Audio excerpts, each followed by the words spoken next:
എമ്പുരാൻ എന്ന ചിത്രത്തിൻ്റെ 7-ാം ദിവസത്തെ ഏറ്റവും പുതിയ UAE ബോക്സ് ഓഫീസ് കളക്ഷൻ റിപ്പോർട്ടാണ് ഇന്ന് നോക്കാൻ പോകുന്നത്.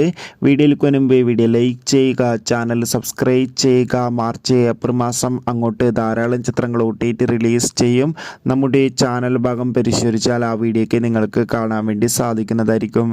മോഹൻലാൽ, മഞ്ജു വാര്യർ, ടൊവിനോ തോമസ് എന്നൊക്കെ പ്രധാന കഥാപാത്രങ്ങളായി പൃഥ്വിരാജിൻ്റെ സംവിധാനത്തിൽ മാർച്ച് 27-ാം തീയതി റിലീസിനെത്തിയ ചിത്രമായിരുന്നു എമ്പുരാൻ. ചിത്രത്തിന് ഇന്ന് 7-ാം ദിവസം മികച്ചൊരു അഭിപ്രായം, മികച്ച ബുക്കിംഗ് തന്നെയാണ് ചിത്രത്തിന് നടക്കുന്നത്. അതുകൊണ്ട് തന്നെ ഏവരുമേറെ ആകാംക്ഷയുടെ ചിത്രത്തിൻ്റെ കളക്ഷൻ റിപ്പോർട്ടൊക്കെ അറിയാൻ വേണ്ടി കാത്തിരിക്കുകയാണ്. ഇന്ന് 7-ാം ദിവസം UAEയിൽ മികച്ച ബുക്കിംഗ് നടന്നിട്ടുണ്ട്. അതുകൊണ്ട് തന്നെ എമ്പുരാൻ എന്ന ചിത്രത്തിന് 7-ാം ദിവസം UAEയിൽ നിന്ന് 1.5 കോടി 2 കോടിക്ക് അടുത്ത് വരെ കളക്ഷൻ നേടിയെടുക്കാൻ വേണ്ടി സാധിക്കും എന്നാണ് അറിയാൻ വേണ്ടി സാധിച്ചിട്ടുള്ളത്. കാത്തിരിക്കാം. കൂടുതൽ ബോക്സ് ഓഫീസ് കളക്ഷൻ റിപ്പോർട്ടിനായി അടുത്തൊരു വീഡിയോയിൽ കാണുമ്പോൾ ബൈ.